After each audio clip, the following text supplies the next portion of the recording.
नमस्कार दोस्तों, स्वागत है आप सभी का एकाक्ष ट्यूटोरियल्स पर। मैं हूं गौरव। फ्रेंड्स, यूपी ट्रिपल एससी अर्थात उत्तर प्रदेश अधीनस्थ सेवा चयन आयोग के द्वारा सम्मिलित कनिष्ठ सहायक मुख्य परीक्षा 2022 अर्थात जूनियर असिस्टेंट मुख्य परीक्षा 2022 का विस्तृत विज्ञापन ऑफिशियल वेबसाइट पर जारी कर दिया गया है। तो चलिए हम विज्ञापन को देख लेते हैं। इससे पहले आपसे रिक्वेस्ट है कि सामान्य अध्ययन और करंट अफेयर्स की तैयारी के लिए आप एकाक्ष ट्यूटोरियल्स को सब्सक्राइब कर सकते हैं। एकाक्ष ट्यूटोरियल्स पर प्लेलिस्ट के माध्यम से सामान्य अध्ययन, current affairs, Indian history, Indian polity के वीडियोस उपलब्ध हैं, जिनके माध्यम से आप महत्वपूर्ण प्रश्नों का अभ्यास कर सकते हैं और अपनी वास्तविक तैयारी को परख सकते हैं। ओके फ्रेंड्स, देखिए यह विज्ञापन जारी किया गया है यूपी ट्रिपल एससी के द्वारा। आप देख सकते हैं यहाँ पर लिखा हुआ है, सम्मिलित कनिष्ठ सहायक मुख्य परीक्षा प्रारंभिक अर्हता परीक्षा 2021-8 ऑनलाइन आवेदन शुल्क जमा करना प्रारंभ होने की तिथि है 21 नवंबर 2022। 21 नवंबर 2022 से आप इस एग्ज़ाम के लिए ऑनलाइन आवेदन कर सकते हैं।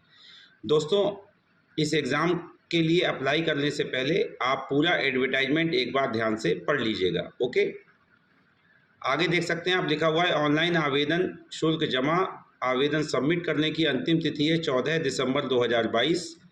शुल्क समायोजन एवं आवेदन में संशोधन की अंतिम तिथि है 21 दिसंबर 2022। ओके दोस्तों, आगे आप देख सकते हैं लिखा हुआ है उत्तर प्रदेश अधीनस्थ सेवा चयन आयोग लखनऊ के विज्ञापन संख्या 8 परीक्षा 2022 सम्मिलित कनिष्ठ सहायक मुख्य परीक्षा प्रारंभिक अर्हता परीक्षा 2021-8 के अंतर्गत उत्तर प्रदेश के विभिन्न विभागों के नियंत्रणाधीन कनिष्ठ सहायक के कुल रिक्त 1262 पदों पर चयन हेतु भारत के नागरिकों से ऑनलाइन आवेदन आमंत्रित किए जाते हैं।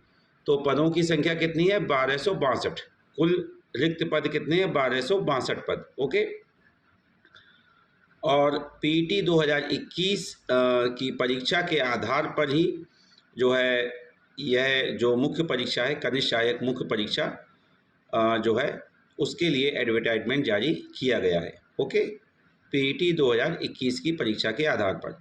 आगे आप देख सकते हैं लिखा हुआ कि सम्मिलित कनिष्ठ सहायक मुख्य परीक्षा प्रारंभिक अर्हता परीक्षा 2021-8 हेतु अभ्यर्थियों की शॉर्टलिस्टिंग उनके प्रारंभिक अर्हता परीक्षा 2021 अर्थात पीईटी 2021 के स्कोर के आधार पर की जाएगी।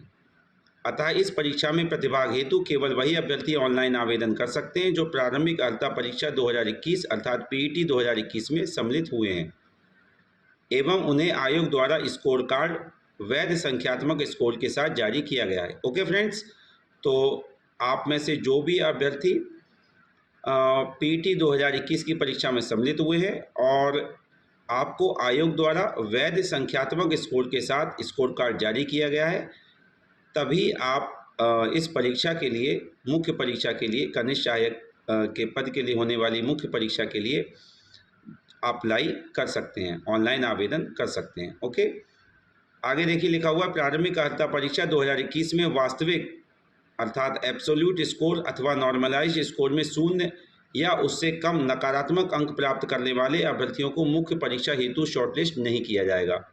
ओके फ्रेंड्स, तो यदि आपके वास्तविक स्कोर और नॉर्मलाइज्ड स्कोर अर्थात वास्तविक स्कोर या नॉर्मलाइज्ड स्कोर में 0 या उससे कम या नकारात्मक अंक प्राप्त यदि आपने किए हैं तो ऐसे अभ्यर्थियों को मुख्य परीक्षा हेतु शॉर्टलिस्ट नहीं किया जाएगा। ओके, आगे आप देख सकते हैं लिखा हुआ है कि परंतु यह कि जब तक आयोग स्तर से जांच के अधीन व औपबंधिक श्रेणियों के अभ्यर्थियों के प्रकरणों में अंतिम निर्णय नहीं लिया जाता, तब तक इन श्रेणियों के अभ्यर्थियों को भी आयोग द्वारा आयोजित की जाने वाली विभिन्न मुख्य परीक्षाओं में आवेदन की औपबंधिक रूप से अनुमति इस प्रतिबंध के साथ प्रदान की जाती है कि ऐसे अभ्यर्थी की मुख्य परीक्षा हेतु शॉर्टलिस्टिंग व चयन संबंधी अग्रेतर कार्यवाही आयोग द्वारा की जा रही जांच के परिणाम निर्णय के अधीन होगी। ओके, ऑनलाइन आवेदन करने वाले अभ्यर्थियों के लिए आवश्यक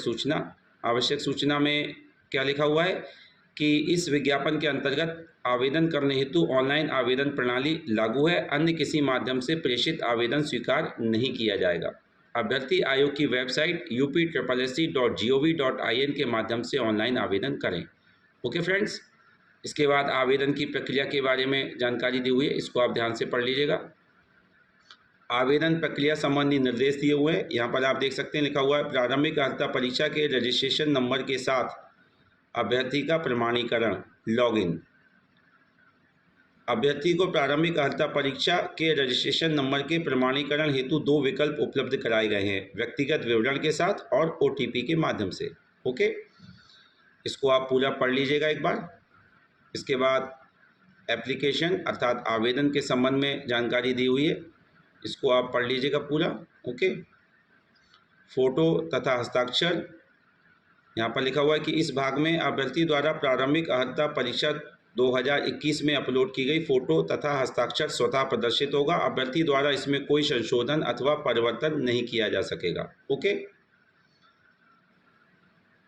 इसके बाद अन्य विवरण के संबंध में जानकारी दी हुई है। इसके बाद डिक्लेरेशन के बारे में जानकारी दी हुई है। इसके बाद फीस का भुगतान एवं समायोजन तथा एप्लीकेशन फॉर्म सबमिशन, इसके बारे में देखिए यहाँ पर क्या जानकारी दी हुई है कि अभ्यर्थी निर्धारित शुल्क का भुगतान credit card, debit card, internet banking या SBI के ई-चालान के माध्यम से वेबसाइट पर दिए गए निर्देशों का पालन करते हुए तत्काल कर सकते हैं। अन्य किसी माध्यम से निर्धारित शुल्क का भुगतान नहीं किया जा सकता। शुल्क का सफल भुगतान होते ही पेमेंट एक्नॉलेजमेंट रिसिप्ट जनरेट होगी, जिसमें पेमेंट का विवरण अंकित होगा। ओके, इसके बाद आगे यहाँ पर और जानकारी दी हुई है, इसको आप पूरा पढ़ लीजिएगा। ओके, अब देखिए आवेदन शुल्क के बारे में क्या जानकारी दी हुई है। लिखा हुआ है अभ्यर्थियों से आवेदन के स्तर पर ऑनलाइन आवेदन हेतु मात्र ऑनलाइन प्रक्रिया शुल्क ही लिया जाएगा, जिसका श्रेणीवार विवरण नीचे दी गई तालिका में अंकित है। मुख्य परीक्षा हेतु शॉर्टलिस्ट किए जाने की दशा में शॉर्टलिस्ट किए गए अभ्यर्थियों द्वारा मुख्य परीक्षा हेतु परीक्षा शुल्क अलग से देय होगा, जिसका भुगतान मुख्य परीक्षा हेतु प्रवेश पत्र डाउनलोड करने से पूर्व किया जाना होगा। ओके फ्रेंड्स, तो देखिए अनारक्षित या सामान्य श्रेणी के लिए कितना शुल्क है, 25 रुपये। ठीक है, आवेदन शुल्क प्लस ऑनलाइन प्रक्रिया शुल्क कितना है, 25 रुपये। अन्य पिछड़ा वर्ग की श्रेणी के लिए 25 रुपये है। अनुसूचित जाति की श्रेणी के लिए भी 25 रुपये है और अनुसूचित जनजाति की श्रेणी के अभ्यर्थियों के लिए भी 25 रुपये शुल्क है। ओके, आगे देख सकते हैं आप, लिखा हुआ स्वतंत्रता संग्राम सेनानी के आश्रित भूतपूर्व सैनिकों, महिला, दिव्यांगजन एवं उत्कृष्ट खिलाड़ी अभ्यर्थियों द्वारा क्रमांक 1 से 4 तक उल्लिखित उनकी मूल श्रेणी के अनुसार शुल्क देय होगा। आगे आप देख सकते हैं लिखा हुआ है मुख्य परीक्षा हेतु परीक्षा शुल्क का भुगतान केवल मुख्य परीक्षा हेतु शॉर्टलिस्ट किए गए अभ्यर्थियों द्वारा ही अलग से किया जाना होगा। ओके, तो मुख्य परीक्षा के लिए परीक्षा शुल्क का भुगतान केवल उन्हीं अभ्यर्थियों को करना होगा जो कि मुख्य परीक्षा हेतु शॉर्टलिस्ट किए जाएंगे। ओके, आगे आप देख सकते हैं फॉर्म का प्रिंट आउट लेना, इसके बारे में जानकारी दी हुई है। ओके, इसको आप पढ़ लीजिएगा। इसके बाद आवेदन पत्र में संशोधन, इसके बारे में यहाँ पर लिखा हुआ है अभ्यर्थी आवेदन शुल्क जमा करने के उपरांत ही अपने आवेदन पत्र में संशोधन कर सकते हैं। ठीक है, पूरी जानकारी आप पढ़ लीजिएगा, यहाँ पर दी हुई है। इसके बाद विशेष नोट दिया हुआ है, इसको आप ध्यान से पढ़ लें। अब देखिए यहाँ पर लिखा हुआ है पदों का विवरण। यहाँ लिखा हुआ है निम्नलिखित सारणी 1 में विभाग द्वारा उपलब्ध कराई गई सूचना के आधार पर श्रेणीवार रिक्त पदों का विवरण निम्नवत है। तो देखिए किस विभाग में जो है कितने पद यहाँ पर हैं, जो जानकारी दी हुई है। चिकित्सा एवं स्वास्थ्य सेवाएं उत्तर प्रदेश, ठीक है, ये विभाग का नाम है। पद का नाम कनिष्ठ सहायक। ओके, उत्तर प्रदेश चिकित्सा स्वास्थ्य एवं परिवार कल्याण विभाग, अधीनस्थ कार्यालय लिपिक संवर्ग। ओके, वेतन बैंड 5,200 रुपये से 20,200 रुपये, ग्रेड पे दी हुई है 2,000 रुपये। ठीक है, मैट्रिक्स है लेवल 3।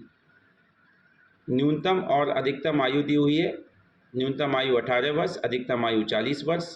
अनारक्षित श्रेणी के लिए 460 पद हैं, अनारक्षित श्रेणी के अंतर्गत 460 पद हैं।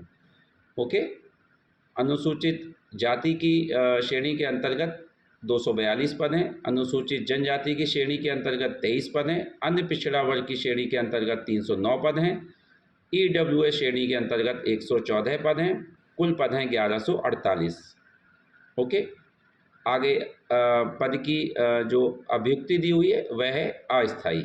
ओके, इसके बाद उद्योग एवं उद्यम प्रोत्साहन निदेशालय उत्तर प्रदेश, इस विभाग में कनिष्ठ सहायक पद के लिए अनारक्षित श्रेणी के अंतर्गत 55 पद हैं, अनुसूचित जाति की श्रेणी के अंतर्गत 15 पद हैं, अनुसूचित जनजाति की श्रेणी के अंतर्गत 4 पद हैं, अन्य पिछड़ा वर्ग की श्रेणी के अंतर्गत 29 पद हैं, ईडब्ल्यूएस श्रेणी के अंतर्गत 11 पद हैं, कुल पद 114 पद हैं। ओके, न्यूनतम आयु 18 वर्ष और अधिकतम आयु 40 वर्ष दी हुई है। तो इस तरह से जो कुल पदों की संख्या है, अनारक्षित श्रेणी के लिए 515 पद, अनुसूचित जाति की श्रेणी के लिए 257 पद, अनुसूचित जनजाति की श्रेणी के अंतर्गत 27 पद, अन्य पिछड़ा वर्ग की श्रेणी के अंतर्गत 338 पद, ईडब्ल्यूएस की श्रेणी के अंतर्गत 125 पद हैं। कुल पदों की संख्या है 1262। ओके, आगे आप देख सकते हैं लिखा हुआ है उपयुक्त रिक्त पदों के लिए केवल एक ही आवेदन करना है। ओके, आगे लिखा है कि अभिलेख परीक्षण के समय अभ्यर्थियों को विभागों की वरीयता प्रस्तुत की जानी होगी। आवेदन करने के पूर्व अभ्यर्थी विज्ञापन में उल्लिखित अनिवार्य अर्हताएं अवश्य पढ़ ले तथा यह सुनिश्चित कर लें कि वे आवेदित पद हेतु आवश्यक अनिवार्य अर्हता, शैक्षिक व अन्य अर्हताएं धारित करते हैं तथा उपयुक्त सारणी में पद के सम्मुख अंकित आयु सीमा के अंतर्गत आते हैं। ओके फ्रेंड्स, आगे और भी जानकारी दी हुई है, इसको आप पढ़ लीजिएगा। आगे लिखा है कि उपयुक्त सारणी में उल्लिखित रिक्तियों की कुल व श्रेणीवार संख्या घट या बढ़ सकती है। ओके, देखिए दोस्तों, आवेदन करने से पहले एक बार पूरा एडवर्टाइजमेंट आप ध्यान से पढ़ लीजिएगा, उसी के बाद अप्लाई कीजिएगा। ओके, क्षैतिज आरक्षण का विवरण दिया हुआ है, इसको आप ध्यान से पढ़ लीजिएगा। अर्हताएं, देखिए अर्हता संबंधी क्या जानकारी दी हुई है। यहाँ लिखा हुआ है अनिवार्य अर्हता शैक्षिक।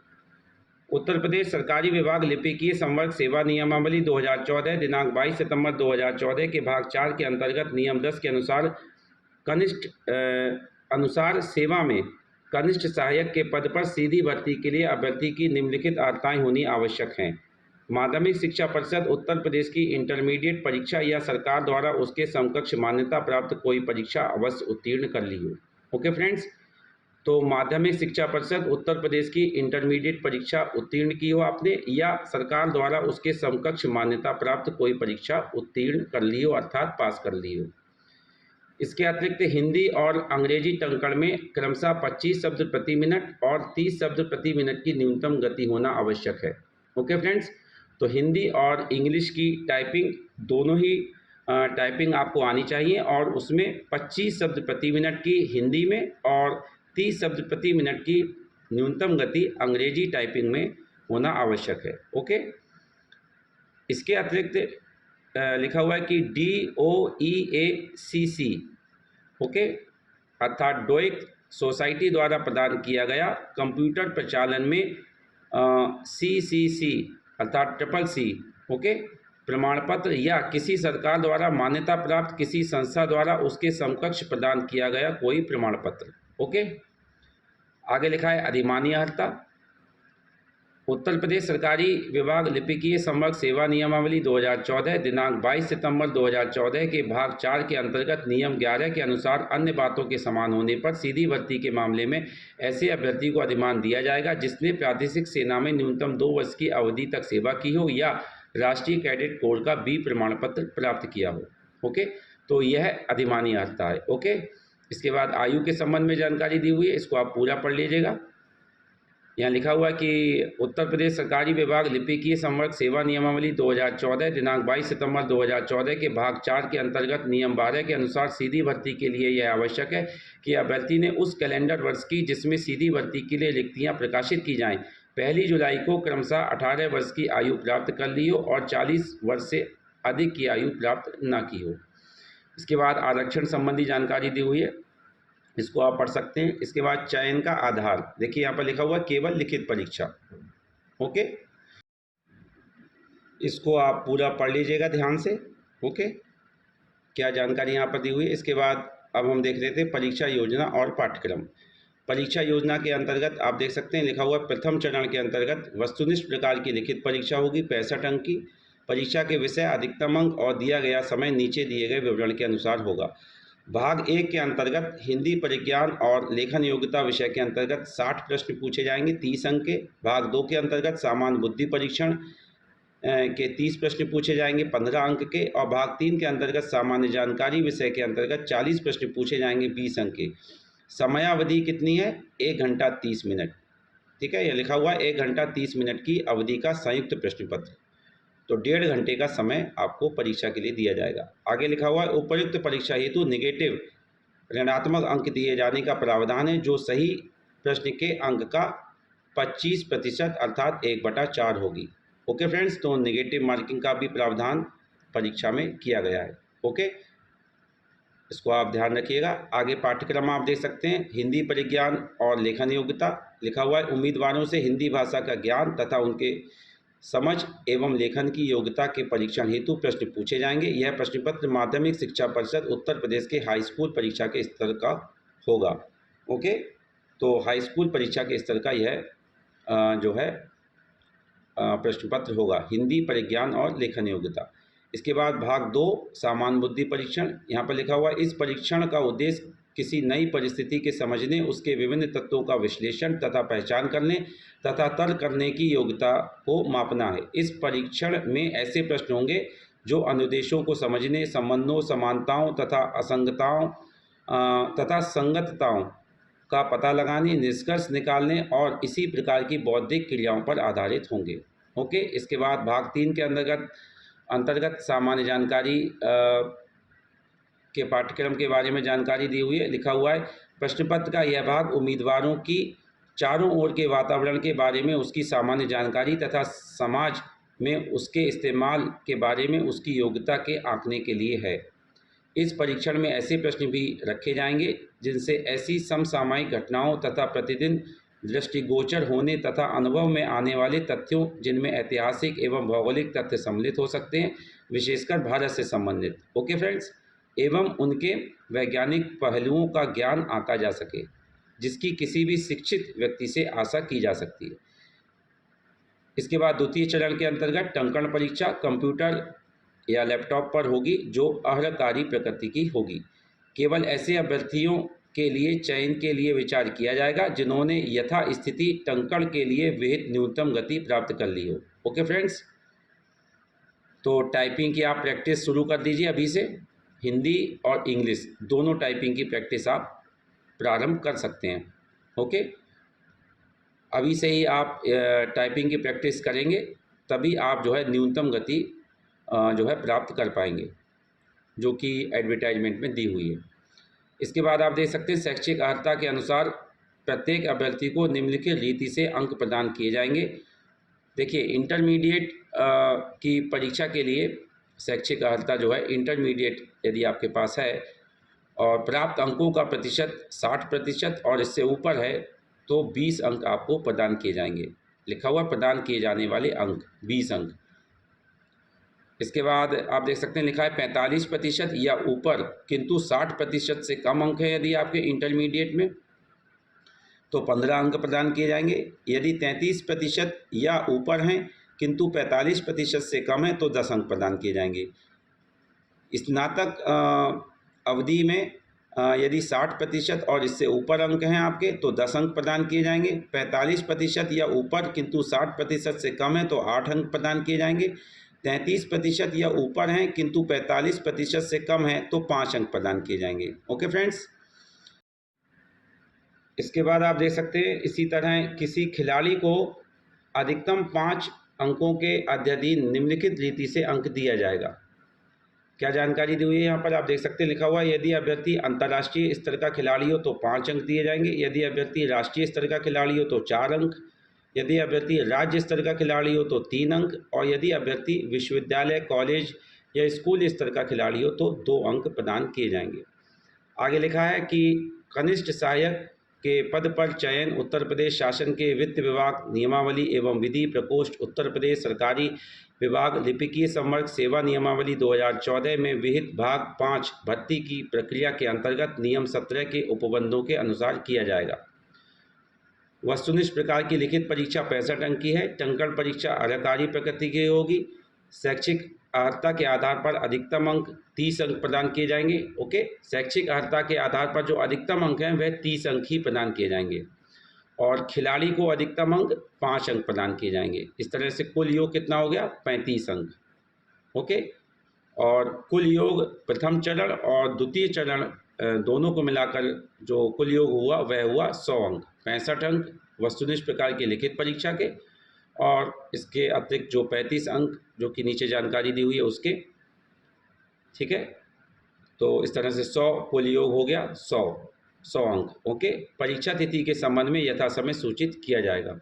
ओके फ्रेंड्स, इसके बाद लिखित परीक्षा के संबंध में विशेष नोट दिया हुआ है कि यदि विज्ञापित पदों के प्रत्युत्तर में प्राप्त आवेदन पत्रों की संख्या अत्यधिक होती है और आयोग के लिए विज्ञापन के सापेक्ष प्रारंभिक अर्हता परीक्षा 2021 के स्कोर के आधार पर मुख्य परीक्षा हेतु शॉर्टलिस्ट किए गए अभ्यर्थियों की संख्या अधिक होने के कारण उनकी लिखित परीक्षा एक ही शिफ्ट या दिन में आयोजित किया जाना सुविधाजनक नहीं होता है, तो उक्त लिखित परीक्षा एक से अधिक शिफ्टों या दिनों में आयोजित की जा सकती है।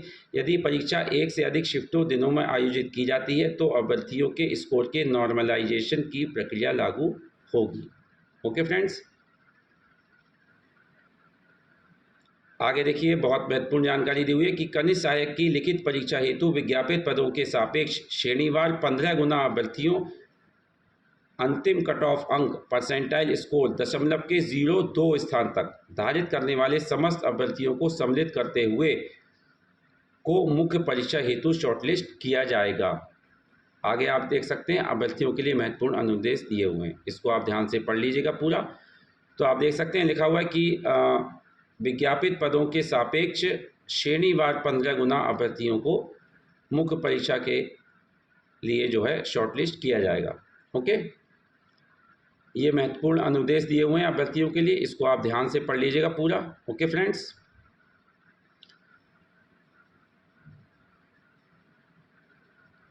इसके बाद आप देख सकते हैं परिशिष्ट दिया हुआ है, इसके अंतर्गत प्रमाण पत्र दिए हुए हैं, प्रमाण पत्र के प्रारूप दिए हुए हैं। ओके फ्रेंड्स, तो दोस्तों इस तरह से यह विस्तृत विज्ञापन जूनियर असिस्टेंट मुख्य परीक्षा 2022 के लिए UPSSC के द्वारा जारी कर दिया गया है। एक बार आप एडवर्टाइजमेंट को ध्यान से पूरा पढ़ लें, उसके बाद ही अप्लाई करें, और टाइपिंग की प्रैक्टिस आप अभी से शुरू कर दीजिए जिससे आप न्यूनतम गति प्राप्त कर सकें हिंदी और इंग्लिश दोनों टाइपिंग में। ओके फ्रेंड्स, तो यह थी महत्वपूर्ण जानकारी, और एकाक्ष ट्यूटोरियल्स को आप सब्सक्राइब कर सकते हैं सामान्य अध्ययन और करंट अफेयर्स की तैयारी के लिए। तो मिलते हैं हम अगले वीडियो में, तब तक के लिए धन्यवाद।